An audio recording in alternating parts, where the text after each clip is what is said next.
Good evening, listeners. There are books we read in our youth and quietly place them back on the shelf. And then there are books that refuse to remain there. Books that step down from the shelf and begin to walk beside us through life. Tonight, I invite you to walk with me. Animal Farm, written by George Orwell in 1945, is one such book. It has walked beside me for years. At first, I thought I was reading a story about animals. Later, I realized I was reading a story about power. Today, I know I'm reading a story about us, about all of us. There are books we read and forget, and there are some books that read us. George Orwell's Animal Farm is one such book for me. I first encountered it as a college student. It appeared to be a simple tale about animals who drove away a human master and dreamt of building a life of equality. Was it merely a fairy tale? Every time I returned to Animal Farm, I discovered that it was not a fairy tale at all. It was a mirror held up to power, to politics, to society, and most of all to ourselves. Today, I wish to reflect on one central question. Why did the animals revolt against Mr. Jones? And more importantly, why do revolutions take place anywhere in the world? Revolutions are rarely sudden accidents. They are born slowly through neglect, injustice, and silent suffering. This story begins in neglect and injustice. Mr. Jones, the owner of Manor Farm, is not presented as a dramatic villain, but as something far more dangerous.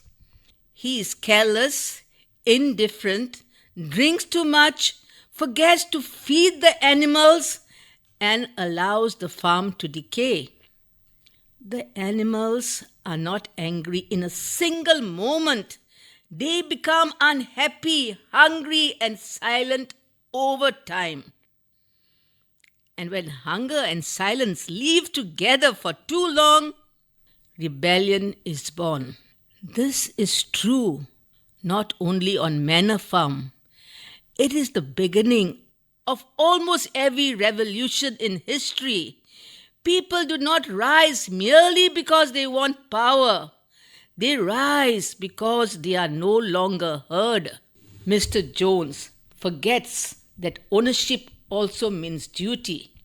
And when duty is forgotten, authority collapses. The immediate trigger of the revolt is painfully simple: hunger. After a night of heavy drinking, Mr. Jones fails to feed the animals for more than a day. Starving and desperate, they break into the store shed searching for food. Instead of understanding their suffering, Jones answers them with the whip. And in that instant, fear changes into resistance, and resistance turns into rebellion. That is the turning point. This is the moment when the ruled decide they will no longer be ruled. Physical neglect was only one part of the problem. There was also economic exploitation. The animals gradually realized that everything they produce, milk, eggs, labor, and strength, is taken away by Mr. Jones.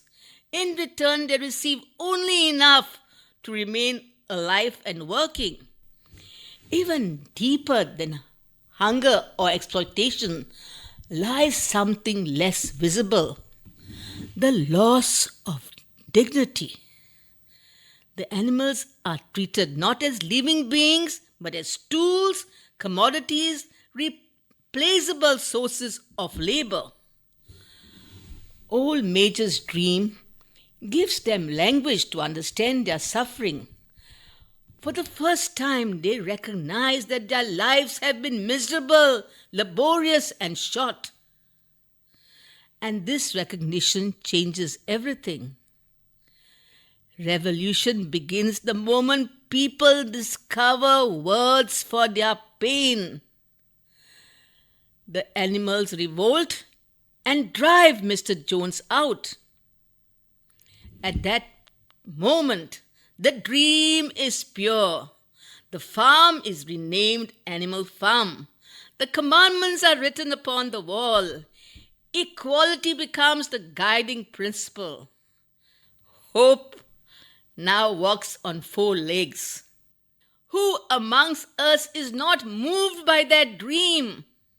The dream of dignity, freedom, and that all shall be equal. It is the dream behind every freedom movement, every constitution, and every generation that believes it can build a better tomorrow.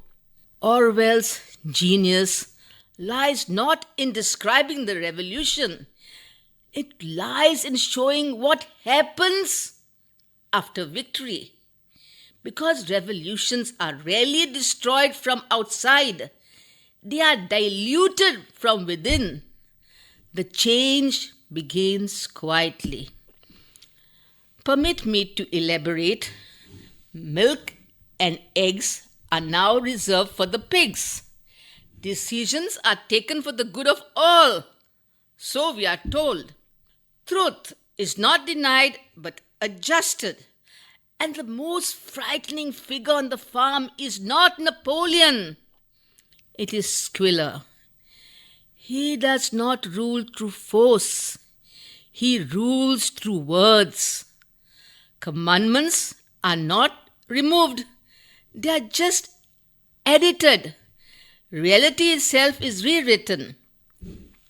When memory becomes weak, manipulation becomes easy. We live today in an age of headlines, slogans, forwarded messages, and repeated phrases. Like the ship in the novel, societies too sometimes repeat without questioning. That is why Animal Farm is not a book of the past. It is a book of the present. And it is here that Orwell introduces perhaps the most unforgettable character on the farm. And it is here that Orwell introduces perhaps the most unforgettable character on the farm, Boxer, the honest worker, the loyal citizen. His philosophy is simple. I will work harder. Napoleon is always right. When exhaustion finally breaks him, loyalty does not save him.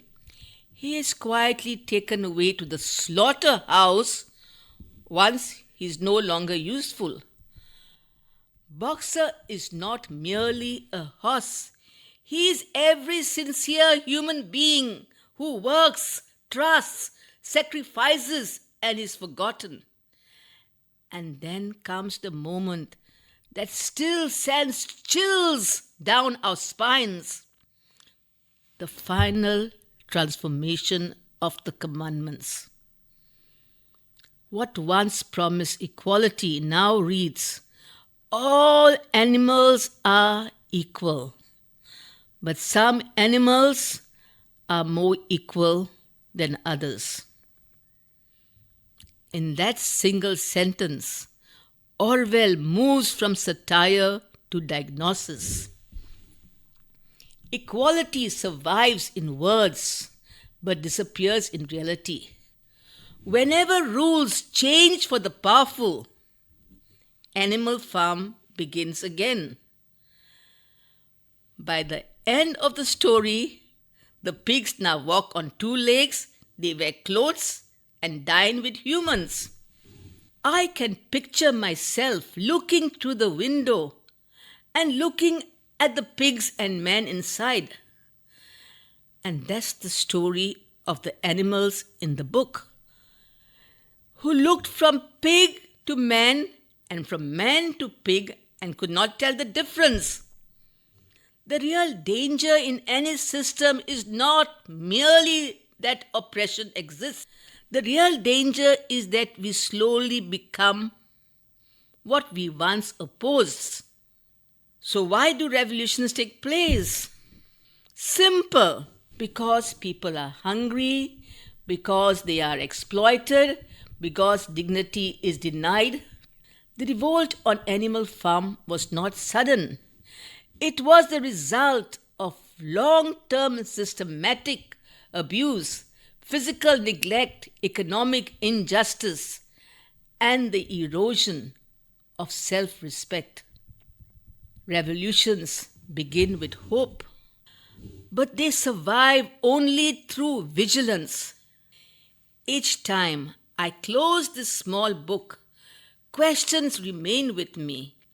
Am I boxer, hard-working, but unquestioning? Am I one of the sheep repeating what I hear? Or am I one who watches, remembers, and thinks? That is why Animal Farm does not end on its last page. It continues in every society, in every generation, within each one of us. Somewhere, even today, Boxer is still working harder. And somewhere, even today, the wall of commandments is still being rewritten. Thank you.